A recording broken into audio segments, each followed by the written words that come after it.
Thank you so much for listening to another wonderful episode of Success Innovation. Today, I have the privilege of interviewing a wonderful individual. His name is Fernando Ceballos.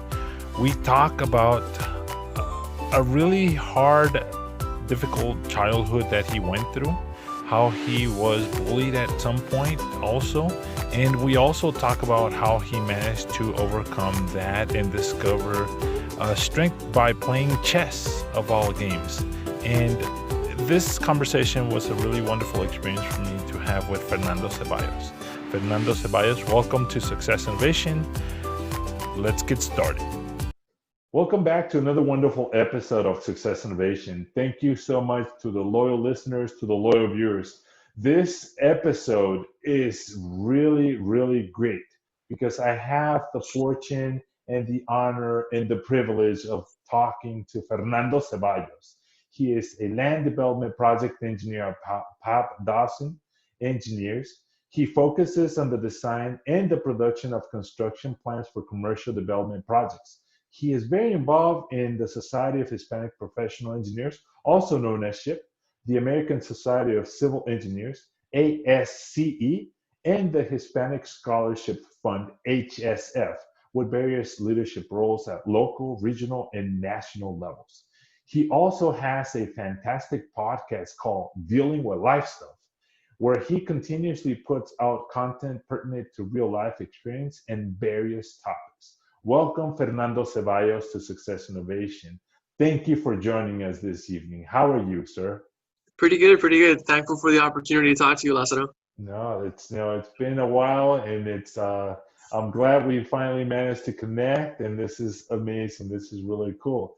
You're a civil engineer and you work at Pape-Dawson, but I want to go back and get a little brief history of your early stages and beginnings of Fernando Ceballos. How did you kind of grow up through elementary, middle, and high school? Yeah, so born and raised in Brownsville, Texas, South Texas. We call it the Valley down here in Texas. Born and raised there. I'm first generation American, so all my family, grew up in Mexico. Growing up in a border town for the most part, it kind of felt like I was in Mexico. 98% of the town was Hispanic. And so there wasn't really like a lot of culture shock and diversity from that perspective. So that was kind of my upbringing growing up. In elementary school, some of the biggest, obstacles that I kind of faced in school were, unfortunately, bullying. I didn't kind of grow up with a lot of opportunities in the perspective of finances. And so there were some, issues there with people giving me a hard time for what I wore, or how I dressed, and that kind of thing. But the other big one in elementary school was, my parents divorced. That was another big obstacle that I overcame. And so that kind of translated over to some of my issues in school growing up. They diagnosed me dyslexic until the second time around first grade. And so the first time around first grade when they failed me, they kind of blamed it on my parents' divorce. And so that's kind of the reason why I say it impacted me, because they helped me back based on an assumption that I was just acting out because they were getting a divorce. And so, like I mentioned, it wasn't until the second time that they realized, oh, you know what, you have a learning disability. Let's give you some help on how you learn. And they were able to really help me out from that perspective. And so, kind of fast forward to middle school, some of my involvements, of who made me who I am today, I started playing chess competitively. I joined sports. I started playing football and that kind of thing. And then in high school, kind of the same story, right? Involved in multiple organizations, multiple sports. And then I was fortunate enough to go to a high school that was an engineering magnet school. And so I got an exposure to different engineering courses in high school. So I kind of got an idea of, AutoCAD, Inventor, SolidWorks. There was some introduction to architecture. And so I would say that kind of made me kind of start thinking about engineering. So that's kind of in a nutshell my upbringing, K through 12. Okay, awesome, fantastic. So, obviously, when I want to go back to that divorce portion that you mentioned, it Hmm. probably was, and it probably is still something that when you recall it hurts inside of you as a son and as an individual going through that process. But obviously, you came out a little stronger from that process to a certain degree, correct? and Mhm. I want to kind of see what actually helped you and what actually allowed you to move forward, and how did you determine who to stay with? Yeah, so there wasn't necessarily an I guess an option, right? It wasn't a matter of, I get to go with mom or I get to go with dad. My dad was a truck driver, and so he was, traveling a lot, and so I don't know if that was ever on the table. But elementary school, middle school was unique in the sense of, my dad did everything he possibly could to, to spend time with us. But unfortunately, things played out the way they played out, and so I would only see him every once in a while. There was a period in my life where I saw him maybe once in 2 years, something like that. Hmm. And so he would kind of come in and out of the picture. But with all that being said, my grandma was a big component on that. My grandma being on my mom's side, she was a big component on raising me. And so I remember, first grade, sharing her bedroom with my grandma, and her asking me, before bedtime, like, okay, spell this word or spell that word. And granted, she had I would say, a second grade education, but she did what she could, right? And so she would ask me questions and say, hey, you're not going to go to sleep until you answer these questions. So with all that being said, that was kind of a decision by itself. I chose to kind of be with my mom, be with my grandma, be with my little brother. And then from the perspective of how I grew, I think, my mom's support. My mom is I'm definitely a mama's boy, and my mom is overbearingly loving, and so I think she shows her affection tenfold, right? And so having her care and her commitment to me, she worked 2 3 jobs, just to put what she could on the table.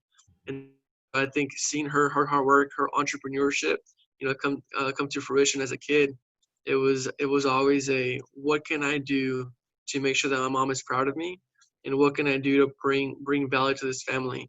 And I think, I'm fortunate and blessed enough to never, like, I was never bitter at my dad, right? And I think that was really a good thing. From an early age, I realized that my mom and my dad were not Superman and Wonder Woman, and they were not perfect. They were humans just like me, and they're trying to figure out life. And so I think, it was good that as a kid, I was able to really understand that, and I think it made my life a lot easier. Fantastic. And then you discovered chess. How did you discover chess? So I discovered in sixth grade. I want to say, I think it was a computer class I took. Okay. Computer class that I took, and the teacher was the chess coach. And I remember always seeing, all of the at the time we had like things on the wall. It was a chessboard on the wall, and you Uh-huh. would kind of move the pieces around. And then Right. there was boxes with chessboards. And so I remember asking the teacher, like, "Hey, what is it? What is this? And what do you guys do?" And so I started taking classes, and then little by little I kind of got into it, and then I Uh-huh. kind of got good at it. And so I got to a point where I joined the chess team in sixth grade. Seventh grade, I went to state. I went to nationals and competed. I mean, granted, I wasn't playing, grandmaster level, but I was Right. playing competitively with the Mhm. people in my rating. So it was kind of neat to discover it that way. And I think, I discovered it because I was always curious, and I always wanted to just do something competitively. And so I Right. think that's what really got me hooked on chess, was the strategy of thinking ahead of, okay, well, what is this going to go? Where's that going to go? And if I do this, how is that going to impact that? And I think naturally, my dyslexic brain, it just made sense. Right. So that's kind Right. of what drew me to it. Right. That's fantastic. How did you correlate in tandem playing football and playing chess? Because there's you are strategically planning moves depending on the position that you're at in chess, and you're also planning moves and plays when you're playing uh, football. So was Yeah. that useful for you? That you how did you deal with that? Yeah, I think, so I'm a big boy, right? Hmm. So when I played football, I was an offensive lineman. I was never a quarterback. I was never a receiver. I played tight end for a little bit. But as an offensive lineman, my responsibility is to be the rock of the team. I protect my players behind me, my quarterback and running back, and I make sure that I'm taking care of the big boys in front of me, right? So at the end of the day, from a strategy standpoint, is if I do my job, I'm going to allow the people behind me to do their job, and together we can be successful in this play or this touchdown or in this game globally, right? And so from a perspective of chess, every single piece has a responsibility. Mhm. And just because one piece goes down and one thing impacts it, it doesn't mean the whole game is trash, right? And so sometimes there's decoys. I've told my fiance this story a few times, but I remember playing this game at the state level, and I was going for a decoy, and so I gave away a free piece, and my Uh-huh. emotions was like, "Oh crap, what did I do?" And so the person I was playing got all excited, like, "Oh, he just gave me a free piece," and they took it. Well, that was a decoy because I had a checkmate somewhere else, All right? So right. it was something really something kind of innocent in that regard. But again, like playing chess made me realize that everything has a reason. Whatever move you make now has an impact for the next move, and you're just opening up for what's ahead, right? And it always made me realize that you might not win this move, but if I can think strategically in the next 2 or 3 moves, and I know I have a plan to move that direction, things are gonna work out. And so I've kind of used that chess mindset, throughout my whole life, not Right. just in football. Right. And then you move on to high school, and it's a magnet high school, from what I understand, which, had an engineering emphasis. Was that something that you selected to pursue as far as going to that high school, or was that kind of your home high school that you just ended up going to? So my freshman and sophomore year, I was zoned to that school, and then the zoning kind of changed. Hmm. But regardless of the situation, I chose to go to that high school from the beginning because I always had this curiosity as a kid of like playing with Legos, seeing where things went, how they worked, the way they worked. I remember breaking some of the toys that I shouldn't have broken because I wanted to see how they worked. And then my uncle, my godfather, my padrino, Mhm. he's actually a chemical engineer Okay. in Mexico, and so I think I didn't really necessarily understand what he did, but I knew that he was an ingeniero. And Okay. I think just knowing that I think that kind of played also into my decision of wanting to pursue engineering, Oh, at least in the high school perspective. And it okay. wasn't until my sophomore junior year that I really dug deep into what the different classifications of engineers were. That I really said, you know what, I think I want to be a civil engineer. So Um, you actually decided at the sophomore level in high school that you wanted to pursue something with civil engineering, mhm, but you had a mindset of, hey, college is something that I could pursue. There's this thing called engineering fields. Let's look into it. And that's why you went to that particular high school with that kind of yeah, mindset. That's really cool. That's yeah, incredible. And it does show for the audience, those who are listening or watching, that if you have some sort of mentors that are older that actually know what they're doing and they can guide you, it's a little bit easier versus you kind of discovering the path and trying to figure stuff out. Because if you don't have something that somebody shows you what it could look like in a couple of years, it's really difficult to kind of explore that on your own. I think that's huge. I Yeah, mean, you yeah. know, um, they say your network is your net worth, right? That's kind of Oh, a phrase that I've exactly. heard in the past. Yeah, yeah. And it's not what you know, is who you know. And I Right. think to a certain point, if you don't know what you don't know, right? And Hmm. from the viewer perspective, I think it's important to think strategically, right? Maybe you don't have a family member, maybe you're first generation. So like all my family, other than that uncle, for the most part, like I'm the first generation college graduate, right? Right. Yeah. And so there wasn't necessarily anybody in my close family that I could talk to them about pursuing college, Right. specifically in the U.S. because it's a different component Right. altogether. Yeah. But I think when you think about strategically, like, hey, I don't have a family member who knows this. How do I go and find that? And I think with social media, with this podcast, like everything that's out Mhm. there, it's hard for me to come to terms that there isn't someone that you can reach out to that Right. is willing to help you, and Right. that's for anything in life. Yeah, exactly. And this is where LinkedIn comes in handy, because LinkedIn is a little different than Facebook, than Instagram, than TikTok, or some of the other social medias. I'm not putting those down, but it's a little different because it started and it still is more of a professional social media. And Hmm. it's remained kind of that way where if you want to look for an engineer that works at X and Y Z company, you can definitely filter individuals that work at X and Y's company. And you can definitely reach out to connect with them. And for the most part, a lot of people are willing to actually connect. And if you connect with them, you're more than likely able to send them a DM, direct message, and say, hey, my name is so and so. Thank you for connecting. I'm interested in learning or finding a little more about X, Y, and Z. And Hmm. those individuals are likely to respond back to you and say, yeah, sure, this is what I think, blah, blah. Some individuals go as far as, give me your phone number and I'll give you a call 25, 30 minutes. If you get that offer, I suggest you take it because Yeah. that is essentially gold. And Hmm. you should nurture that relationship with those individuals and make sure that you reach over and touch base with them. So essentially, that is the networking process. And that is what a lot of minorities don't really understand. And I think the mindset is social media has turned into just fun stuff to kill time and not necessarily take advantage or learn something useful off of it. So, I'm going to get off my soapbox on that one, but I think that everybody should definitely use LinkedIn for the professional aspect of it and Yeah, and reach for individuals. I would also, challenge people, right, to work on their confidence, their communication skills, because I think a lot of the fear of reaching out to individuals who are just strangers is a fear of being rejected, is a fear of being told, no, I don't have time for you. And I think from a self-esteem perspective, it makes you feel less than.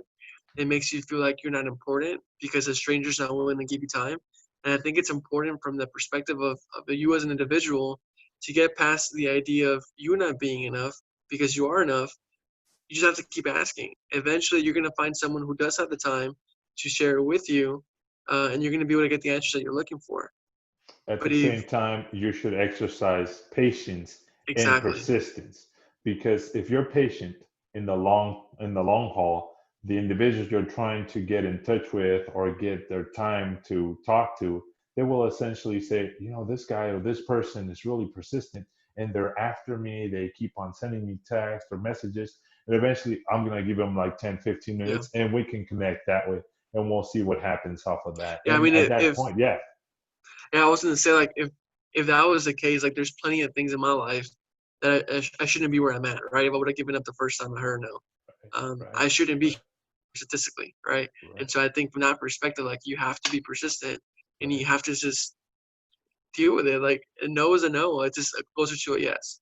right. So that takes me back to you're at this high school, and all of a sudden you end up at Texas A&M.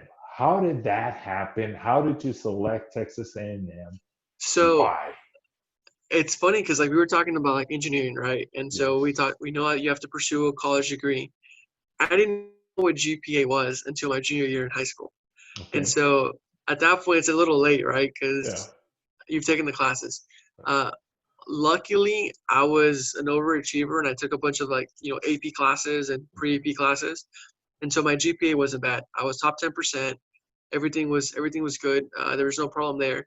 So I pursued, the top 10% rule that they have here in Texas, where you're automatically admitted to a public university. Getting into the engineering program, there's a few extra tests and the SAT scores, et cetera, et cetera.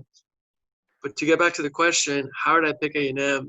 We had a recruiter, Rick Margot, who would go to our high school and recruit students. He would go to the junior classes and senior classes, and he would talk to them about like Texas A&M University.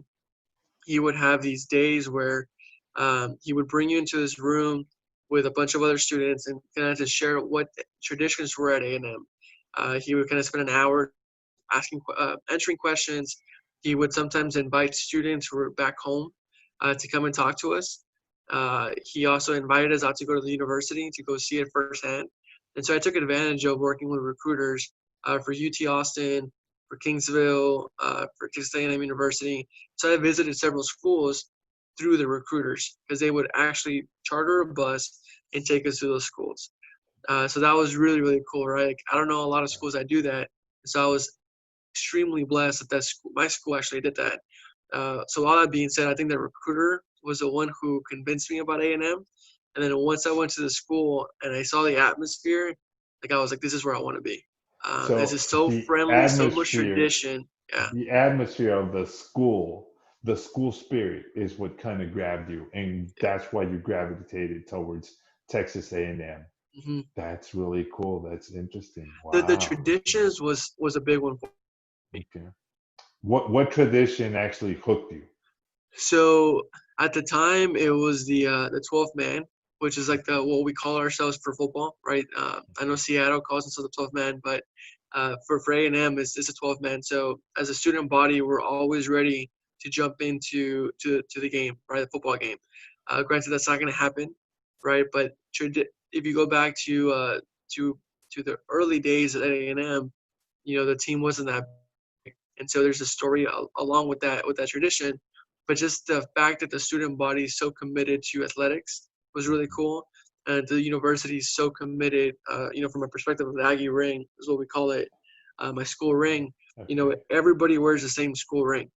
The Wow. only thing that's different is the graduation day or the graduation year. And Okay. so I know some schools they do their own customization, but everybody wears the Aggie ring. And so from the perspective of the Aggie network, that Aggie ring is so valuable to me because it means more than just my own education. It's the Okay. traditions, it's the stories, it's the passion that the school has. And so being able to be part of something bigger than me, like Right. that's definitely what drove me there. So that's you're at that point and you're a junior at high school, and then you decide, okay, I'm going to go to Texas A&M. You're a senior, so you apply, you get accepted, you go into the campus for they're in the semester system, right? Yes. Okay, so you step on campus for the first class, your first day. You're all dressed up, essentially. You're with a smile on your face. You got your little backpack, and you're ready to go to your class. What is going through your mind at that point? What's the feeling that you have? It's I'm here. I can't believe I'm here. Yes. And also the oh shit, like this is not gonna be easy. Right. Because classes are not they're tough, right? Yeah. And I think once I'm there, I realize that I'm sitting next to valedictorians. I'm sitting next to people who come from very wealthy backgrounds. Right. I'm sitting with people who have had tutors their whole life, and I'm sitting next to them, right? Right. And I think that's like the biggest shock to me Right. is realizing that throughout all the adversity I've been through in my life, I'm sharing a room with the people who had no adversity growing up. Hmm. And the fact that I'm there, I belong. I need to do what I need to do. And I think that the thing that comes to mind always in those early days in school is I cannot become a statistic, and I need to make my family proud. And that's a strong mindset. But there's people that actually go through that same experience, and their whole self-esteem crumbles, and their whole belief in I am enough dwindles down to really low self-esteem.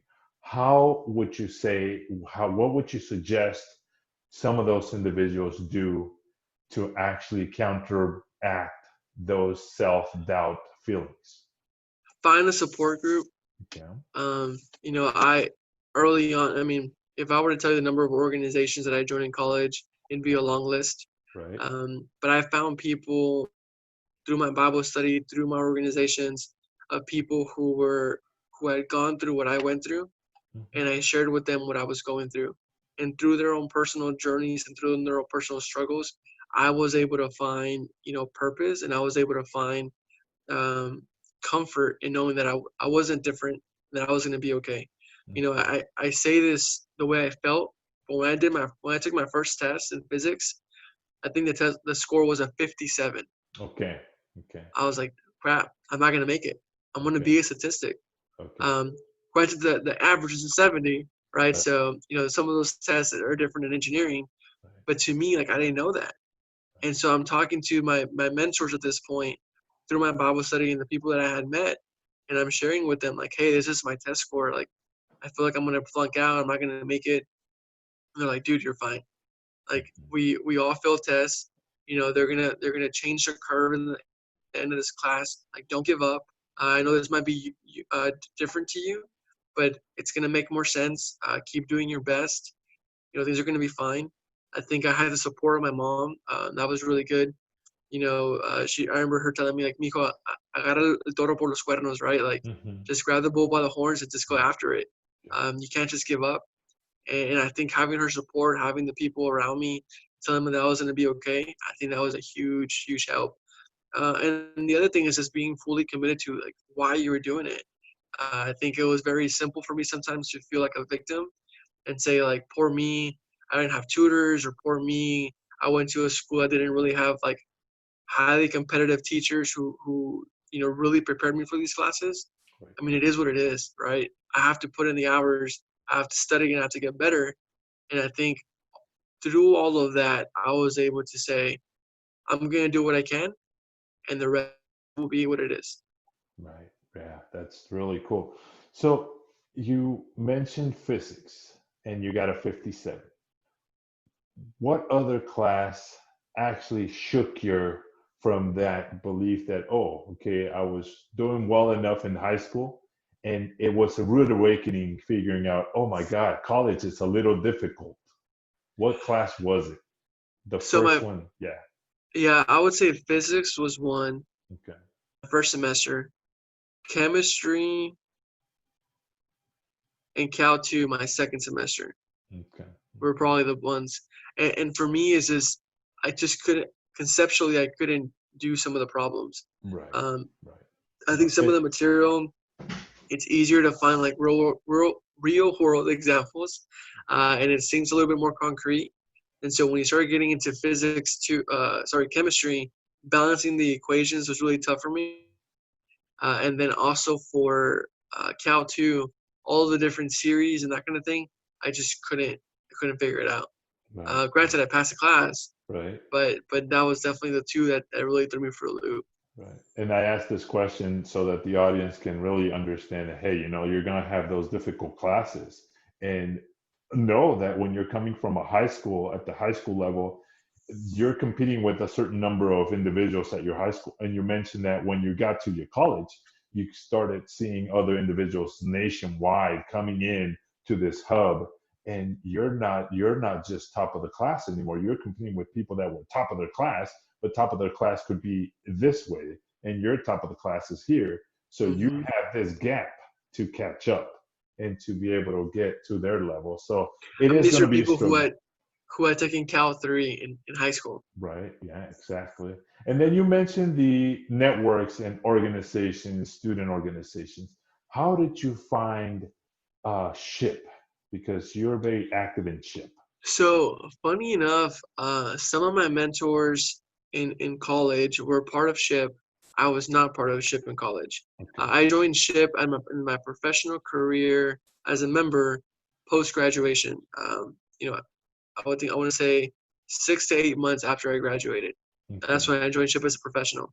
However, I knew of SHIP my freshman year in college. Some of the members would go to our classes and they would, share what SHIP was. You would see flyers all over the place. You would see events that people would get invited to. I was actually a member of another organization called MAYAS, Ah, I see. the Okay. Mexican American Engineers and Scientists. Yeah. And so that was kind of a sister organization that we had on campus. And so I was really heavily involved with them. And I think that was one of those organizations that I was a part of that was both Hispanic and engineering. Why did you decide to pursue Mayas, join Mayas versus SHIP? So the social component was different. SHIP was a little bit more uptight Oh, I in, see. in, in Okay. school, and ties are a little bit too tight. And I Okay. just personally, I wasn't. Um, I don't know if the word mature is the right word, but Okay. maybe it might be. I don't know if I was mature enough to be part of that organization that was just too professional. And just to me, it seemed like they took things too serious, right? And I think Maya's took things professionally, but I saw a different side from the marketing side. Okay. And Chip, unfortunately, I felt like it was kind of cliquish. Is if you weren't part of the circle, you kind of didn't belong. Okay. And again, that was just kind of the feel that I got, Hmm. right? And I think the organization has come, you know, they've made so much progress Right. from outside looking in into the university at A&M. Hmm. Because I go to the chapter, right, and I go see what they're doing, and I think it's that night and day.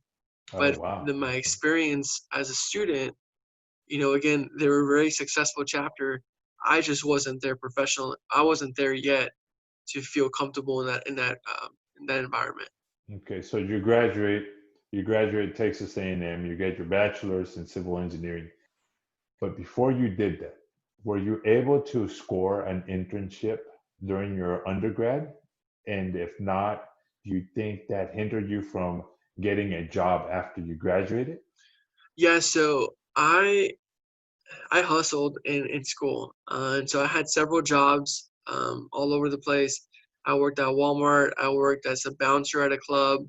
I worked selling, putting flyers on doors. I had a bunch of, like, different odd jobs. I was a tutor, et cetera, et cetera. But in my senior year, I was able to land a job as a CAD technician for a small mom and pop shop in locally. And so I was a technician working on AutoCAD in school, and so that kind of helped build my resume, right? Because I Mhm. was working for an engineering company underneath one engineer, but it was an engineering company. That opened up a door to get offered an internship my last summer of school, and so this is the summer after my senior year, before my super senior year. Okay. I have an internship in Houston with a company, and so I finish my internship, I go back to school. So I graduated in December of 2013. In September, November, they made me an offer. That same internship company made me an offer, and so before I even graduated, I had a job. And so come December 2013, I graduate. I have 2 weeks off, and I start January 2014 with the same company I interned with. And so to answer your question, yes, having an internship definitely helped me. I think you do yourself a disservice if you don't pursue an internship. That should always be your number one objective as a student. Um, Maybe not necessarily your freshman year. Maybe you can enjoy your freshman summer, like enjoy it. But Mhm. after that, I would say definitely pursue an internship, because if you don't, it drastically, it gives you a It's problem finding a job. right. Yeah, It hinders you from actually getting a professional position yeah, because companies are looking for that experience to a certain degree. yeah. How did you find out what an internship was? So being a first generation college student, um, I was in receiving a certain scholarship at A&M, I was forced to take a class my freshman and sophomore year. Mm, Oh, my first and second semester, that was aimed at first generation students on continued undergraduate success. And through that class, they taught you how to develop the correct studying habits to really understand budgeting, personal finances, um, internships, professional resumes. And so the curriculum of the class was aimed at how do we make sure that the students understand what can make them successful in school mm, and what can really set them apart for pursuing a successful post graduation career, right? mhm. And so through that class, I got an understanding of what an internship was, what a co-op was, what a full-time position was. Granted, I really didn't understand it, but that was my first exposure to that terminology. Right. It wasn't until my junior year that I studied abroad in Spain that Mhm. they really, through that process, a lot of the kind of conversations that I was having with my peers and the conversations that I was having with professors gave me a better understanding of what that really meant, right? Having an internship and having the co-op. I was always pursuing them, but I didn't really know what they meant until I kind of really dug deep into them. Right. So you're off, you graduate, you have a job already lined up, and then you decide to pursue your PE certification, professional engineer certification. Why did you decide to pursue that certification? Is it because civil engineers are required to go ahead and have that certification in order to practice? or was it some personal goal that you wanted? Yeah, so one of my roommates in college told me, I'm never gonna call you an engineer until you got your PE. I'm like, dude, what Okay. the hell? And so that was kind of like a chip on my shoulder, right? Of like a personal goal. I want to become a professional engineer, and so I say I just kind of like lighthearted. That was one thing there, but you know, when I found out what the PE license was, I told myself I want to be a PE, and it's something as simple as that. But I think you bring up a really valid point. I think other industries, even though you're an engineer post graduation, it's not that requested. It's not one of those things that you really ask for Right. in certain engineering industries. But on the civil side, if you want to hold your own company, Mhm. open your own firm, sign your own plans, you have to become a PE. Mhm. And so Yeah. that really sets you apart from everybody else. But I knew that, even before I graduated, that I wanted to pursue that. Yeah, that stamp has a heavy weight Yeah. on your decisions, And you make a lot more and money too. exactly, it also financially secures your position to a certain degree. That's really cool. So you mentioned that you joined or became more involved in SHIP months after you graduated. How did that happen? Why did you start gravitating towards SHIP after you graduated? I wanted more, right? So Yeah. I graduate, I have my big boy job, I'm making good money, and I'm like, okay, there has to be more to life than this. Okay. Like, going out with my friends every weekend, having a good time. That's not what I want. When I was in college, I was heavily involved in volunteering. Doing outreach. I would go in and volunteer at the hospital, and so I needed that, right? I needed to do that. I needed more of that. I also didn't see, a lot of professional and personal development on as an individual, right? My company gave us, lunch and learns, and they gave us some training, but to me, it wasn't enough, right? And so I knew that SHIP stood for something, and it stood for professional development and the familiar component. Mhm. And so to me, like that's what I want to go pursue, right? So I thought about joining Toastmasters. I thought about joining. I mean, I joined ACE and that kind of thing. But to me, like SHIP just made sense. So I look them up. I go to a meeting. That same day, they essentially say, "Hey, if you're interested, we have a community outreach position open. You want to Mhm. take it?" So I go to one meeting. I became a director the following week, and then we're what is it, 5 years later, and I've kind of held every position that you can kind of hold. Mhm. So that's at the local level, and then the regional level, and then there's a national level. What exactly is the difference between the local, the regional, and the national level that you've seen? Tactical versus strategic. Okay. I think in a nutshell, that's like the easiest answer I can give. Okay. I think at the more boots in the ground local you are, the more tactical it is, the more it's about impacting lives every single day. And then the higher you get up the chain, the more strategic it becomes on making sure that you're connecting the right dots and you're making the right introductions and thinking about long term what the actions of each individual chapter has from a long term perspective. Awesome. Yes, that's a good explanation. I like that.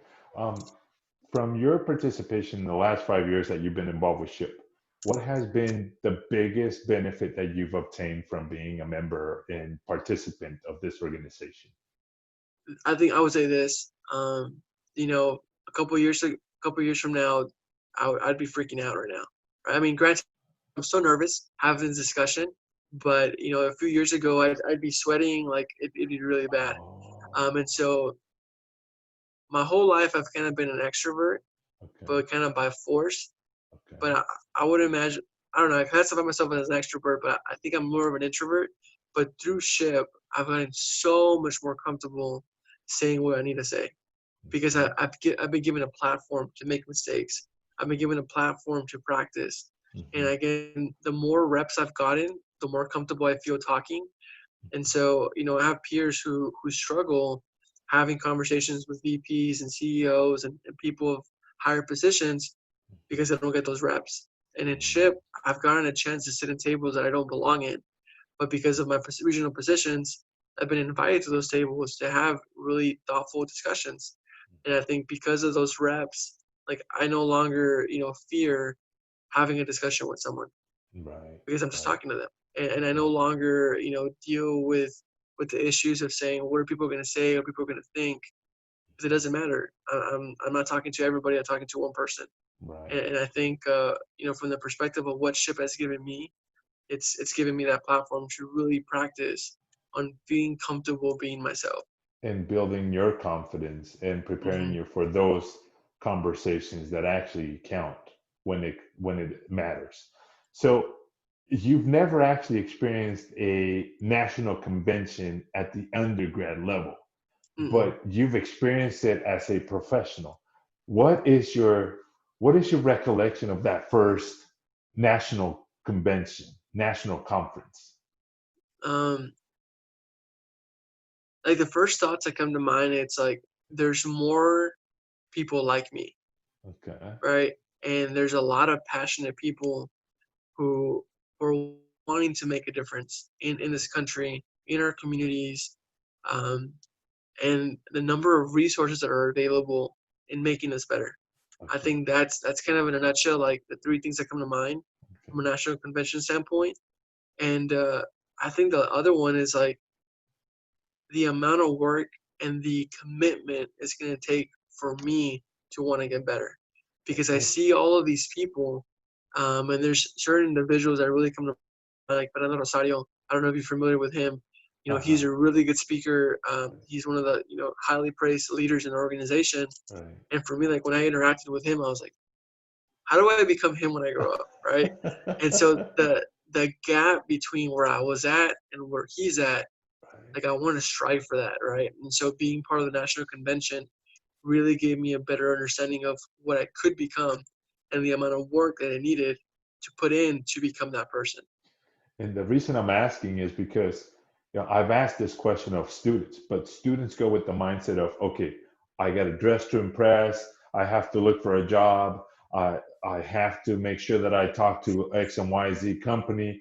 But you already had a job. You were already a professional. You were going more with a different mindset of personal development and looking to the student population and helping them out. So this is a little bit different, and that's why the question is a little bit different response from you as a professional going to a convention for the very first time. That's really Yeah, and it's interesting to and it's see. and it's also different, right? Yes, Because you have two different types of professionals who go to the convention. yes. There's a professional who goes for recruiting, and there's a professional who goes as a professional attendee, right? Hmm. And so I was going out of my own pocket, out of my own willingness to take vacation days from work to go Hmm. to a convention to work on myself out of pocket, right? Okay. And so I think from that perspective, to your point, the difference between a student and a professional, like I graduated, right? But I'm going to this conference, and every other professional that graduated, I'm not special, Hmm. right?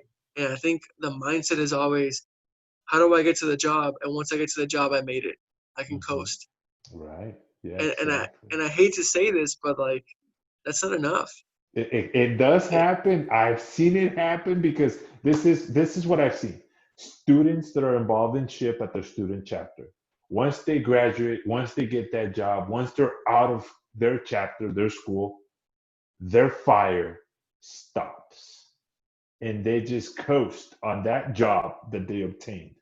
And I don't think that is necessarily correct. They have to continuously develop themselves, continuously improve upon what they have built so far. And not only mhm, that, and focus on themselves, not only themselves, but they should look back and mentor others that are coming behind them to also bring them to their side and be able to have essentially a tsunami of engineers that are moving forward, mhm. with that immense force pushing, but also pulling at the same time, It's keeping that exponential. momentum. Exactly. Yes. Yes. Yes. So that's really cool. That's really interesting. So, you're going through this and you're going for the first time as a professional. Your mindset's starting to shift. Off of that first convention, what was your biggest takeaway when you came back home? I think the biggest takeaway was I need to go all in. In this space of like professional and personal development is I need to put in more reps. I need to read more books. I need to practice more. I need to get more involved. I need to make a name for myself. And I think when also the perspective of like the personal branding was really a big takeaway there. But also like the becoming a self advocate for yourself was a big one, because growing up, I was always told no estás presumido, right? Like don't show off what you have. Don't brag for the things that you've done. And I think when you look at other cultures, that's a big thing. Like, be proud of what you've done and let people know what you've done so that they can give you more opportunities. And I think after I came back from the convention, it was a matter of, if you don't speak for yourself and you don't let people know what you're doing, no one's gonna know. Mhm. And I think the mindset of a Latino is put your head down, put in the work, and people are gonna notice. Mhm. And the reality is that they're not, Mhm. because you're just doing your job. Right. And I think when I came back from convention, it was a matter of do your job and a little bit more. And then when you get a promotion, do your job and a little bit more. Right. Because if you just do your job, don't expect to get more opportunities, because you're not special. You're just doing your job. Right. Exactly. And so That's a that fantastic was like takeaway. the big one for me. Yeah, no, that's exactly what I wanted to hear. Yeah, what was the biggest takeaway? And then you come back. You come back to your job, you resume your life, your work, and whatnot. And then you decide to pursue your PE certification. How did that first time that you took it, how did that go? It was tough, man. I went to classes in person. I took my test, and when I got my test back, I got a 69. So that means that I failed the test by one question. Mhm. And the most heartbreaking part was when I walked out of the test the first time. I remember thinking to myself, I forgot to divide by two, and that other question was the units with feet, not inches. It's a big deal. It's a big difference, right? Yes, But yes. I remember those two questions like very vividly, Mm. and I was like, I really hope I fail. If I don't pass, I hope I fail by 5 questions, right? Mhm. Because if I fail by one question, it's going to destroy me. Right. Sure enough, I got a 69, and so I get the results back, and my coworkers that took the test with me, everybody else passed. I'm the Mhm. only one that didn't pass. And so I buckled down and I say, well, the test is again in October, or I took it in October, I took it again in April the following year. So Mhm. I buckled down, took a month or two off, and I started studying again. Mhm. And fortunately, the second time I took it, I passed it, Okay. and that was kind of that. But I was fortunate that in the state of Texas they decoupled it, because back then you had to wait 4 years before you Mhm. could even take the test. And so 3 years into my career, they took those restrictions off, and so I was theoretically taking the test a year early. Mhm. And so I failed it a year early, and so that means that I passed my test 6 months early than what I should have theoretically taken it, right? So Mhm. all that being said, from a career timeline, I wasn't behind anything. But I Mhm. think the biggest toll that the test took on me was emotionally, Mhm. knowing, going back to all the labels that I had for myself as a kid and in college. I suffer from like test anxiety, and then being dyslexic. Those are two big labels that I put on myself. And Mhm. so to me, it was always a matter of like, well, I'm just not gonna take a test. And Mhm. so it was always that, again, for lack of a better term, victim mentality of poor me. A reason why I didn't pass. At the end of the day, I didn't pass because I didn't solve enough right questions, and it's something simple as that. And I think uh, that emotional roller coaster, being able to say, yeah, you can feel bad about it and you can label all you want, that's not going to make things better. So just buckle down, take the test again, and move on. Right. And again, like the test in itself had other roller coasters personally, with relationships. Mhm. There was a lot of things that I put on hold to study for that test, and so there was a lot of trying to balance things. But I think the biggest takeaway I tell people when studying for this test and just anything in life really is balance is not necessarily the case. Like it's really tough to find balance. Mhm. You have to find a lifestyle Mhm. that you're willing to commit to. And Mhm. there's going to be times where family is really important in one phase of the year, and then Mhm. your career is in another phase of your life, and you have to deal with that. But if you are always seeking balance, it's going to be very, very tough to be happy because you're always going to feel like you're stealing from something else. And I think if you can just commit to a lifestyle, it's going to make things easier because you're going to say, you know what, this is what I'm doing today. And it's something as simple as that. Mhm. Right. No, that's fantastic. And then right now you're a land development project engineer. What does that exactly mean to the audience? What do you do? So the easiest way I can explain it is I build cities, Okay. one project at a time. And so if you are a property owner, whether that be a private developer, a public developer, a city, um, some type of municipality, if they're trying to develop a piece of property going from nothing to something, that's kind of what I do as a land development engineer. The data operations vary depending on the role of the project and the scope and the timeline of the project. And so there's some projects that are just strictly feasibility and due diligence, where if you, for example, are a property owner or you're thinking about buying a property of 1,000 acres and developing it into apartments and houses and a grocery store, we go in there and do the research for you. Mm. And so as the project timeline progresses, we start going more in detail of saying, okay, we can build what you want to build. It's going to cost this much.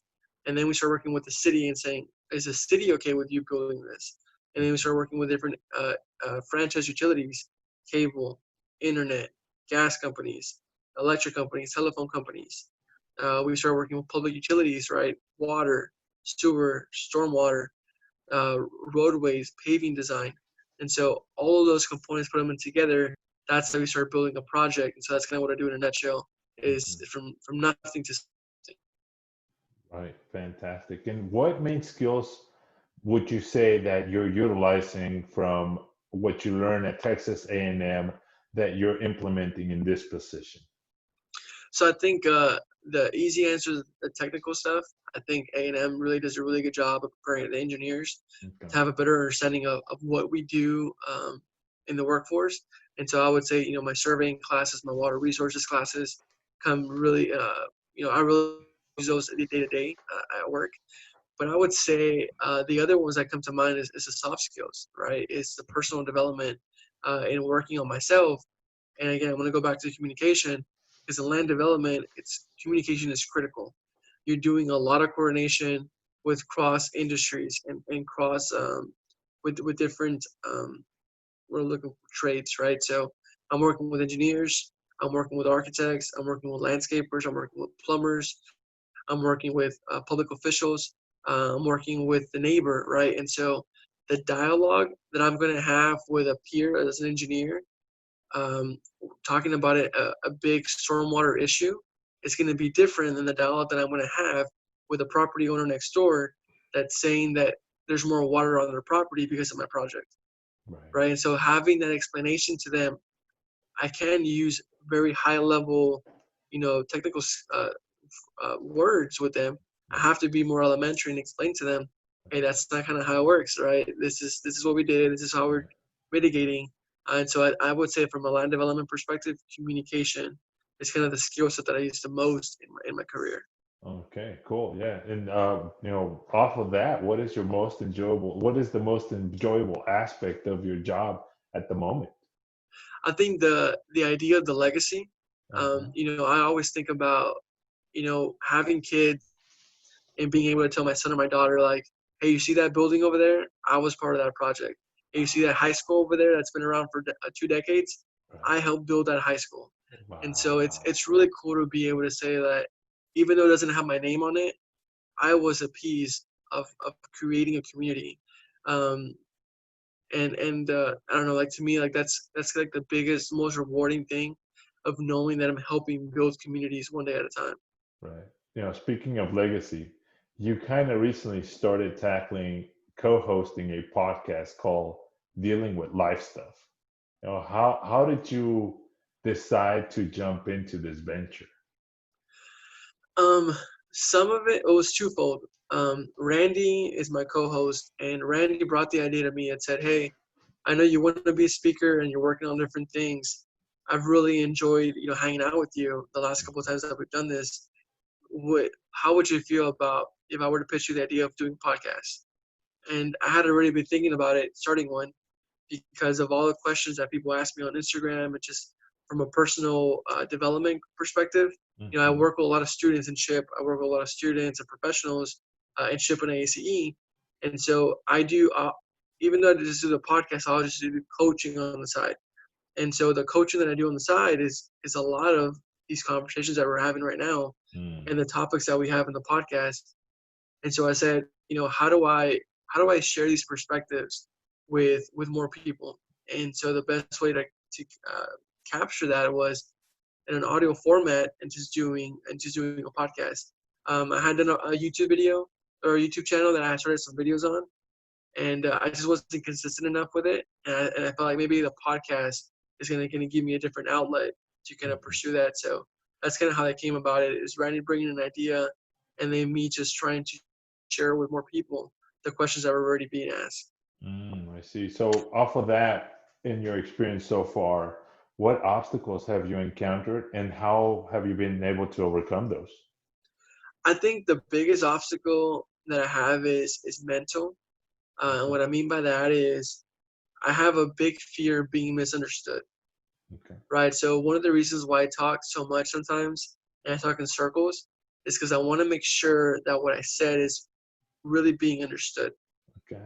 And I think that's my biggest fear when it comes to the podcast is saying something that someone could take out of context or saying something that's going to be misunderstood because they don't know the history of why I'm saying something. Mhm. And so how I overcame that is, I mean, deal with it, right? It is People, what it people, is, it man. is what it is, Because man. Yeah, it is what it is. Because if you focus too much on trying to make it perfect and trying to please everybody, trying to be politically correct on this side or that side, you're never gonna please anybody. yeah. And the more you overthink something, it's never gonna actually get done.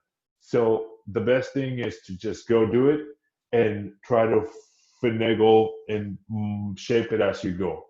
I And think the that's other the best way one, to do it, man. the Yeah. other one is also the desire of wanting to talk to everybody. Yes. Like you can't do that, right? Right. So Correct. for me, it was this discussion that I'm having with Randy today Yeah. is not for future Fernando. Yeah. It's not for people who are 10 levels above me. Right. It's for the person who I was 2 years ago, 5 years ago, 10 years ago. Right. That's who I'm talking to. People Right. who are coming to the point in life where I'm at today. Right. And And granted, those, yeah, eventually those who can relate and take the piece of advice that you're providing them, fantastic. If you can reach one person and make a difference in mhm, their life, you've done your job. And at least that's the way I see it. I feel satisfied if somebody says, hey, whatever, I listened to this podcast, to this conversation, and this is beneficial for me. I feel like, okay, awesome. I reached somebody, I helped somebody, and that is amazing, and that's an amazing feeling. So speaking of amazing feelings, what's the biggest learning that you've obtained from this process? um, consistency and also like the idea of, you know, someone told me, like someone asked me the question like, "Oh, you have a podcast? What makes you think your voice is worth listening to?" And it was kind of a cynical like comment, right? It was more rhetorical, like just kind of trying to jab at me. And it was also like, "What have you done to feel qualified to have a podcast?" And my response was, "I lived my life."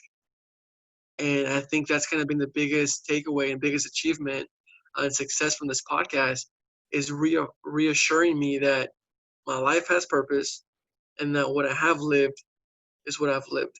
And somebody, like to your point earlier, if one person takes something from that, that's good enough for me. And I think like the biggest, the thing that I'm most thankful about this podcast is having the confidence to speak my truth, right? And I think you can't take that away from anybody. But when somebody really finds out that they are worthy, and that someone really finds out that their voice is worthy of being shared, and that's a huge, like, you can't take that away from someone. And I think that's one thing that I've been able to put inside of me and really truly believe now through this project. So I've noticed, and from what you've said, you're very supportive of youth and professional development through SHIP and through the podcast. But why is this such a big passion for you? Like, un, unfulfilled potential is my biggest fear. Okay. And so there's different areas of my life that I feel like I have not tapped my full potential. Okay. And knowing, like, one of the reasons why I'm so passionate about like minorities, and just like I'm like losing words here. Communities who are underserved Mhm. communities, is the lack of opportunities. And so I'm so passionate about personal and professional development and just personal growth, because I want to at least give people an opportunity to fulfill their potential. What they do after receiving that opportunity is up to them, because I've at least done my job of saying, here's your chance. What you do with that chance is up to you. But you cannot say you never had a chance, right? Because that's not true. And so from a perspective of like being why so passionate is as I want people to fulfill their potential. And if they have more to give to this world, I want them to give more. Because from an exponential standpoint, if we want this world to be a better place, then you have to help more people become better so that they can help somebody else become better.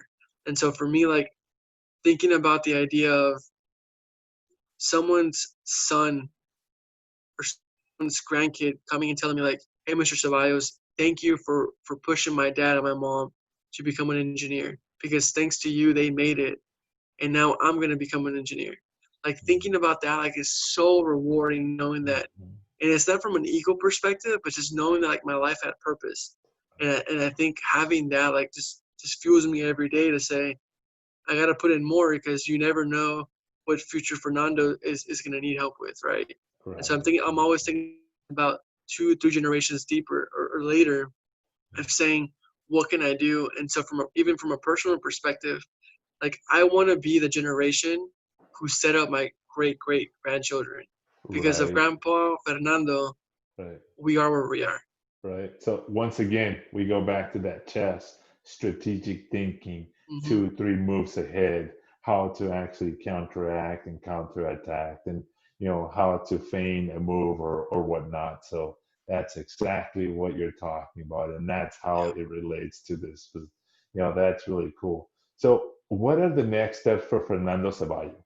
Are you thinking of continuing in the management path or at Pape-Dawson, or are you eventually interested in returning to actually designing, engineering drawings, or are you planning on venturing out and continuing with the entrepreneur of this podcast if it starts developing into something else? What is the path that you're thinking about following? So I think, if I'm blessed enough to continue to grow in the career that I have at the company that I'm at right now, I want to, continue to grow that. Um, you know, Before, I had somewhat of a passion or an idea of wanting to pursue opening my own company from an Mhm, engineering perspective, mhm, but I really don't have that strong ambition of wanting to do that. And so I want to be able to take my career as far as I can, with whatever consulting company I work for. Ideally, I have this weird dream. I'm kind of old school in this mindset. I have this desire of wanting to have a whole career with one company, right? And mhm, so it's my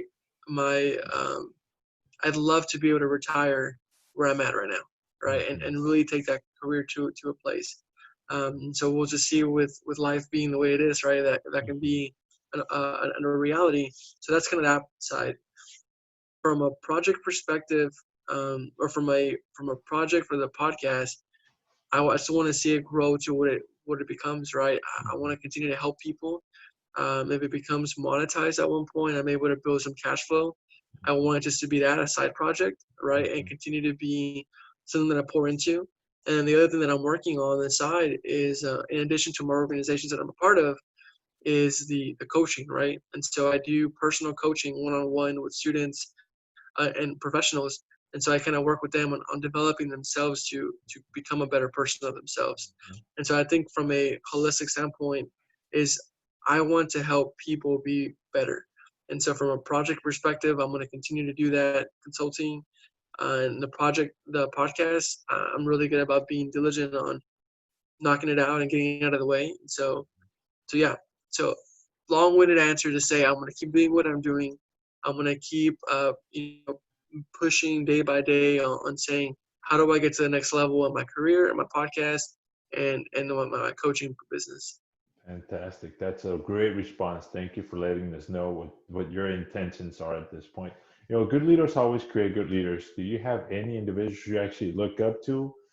Who are your mentors? Um, I would say from a ship perspective, like Fernando is definitely someone that I look up to. Okay. If listeners are familiar with Ship, I'm sure they've heard that name before. He's a really good coach. He's an executive coach. He's a CTO, and I think just the way he carries himself is definitely one of the things that I aspire to have, to be able to be successful in that regard.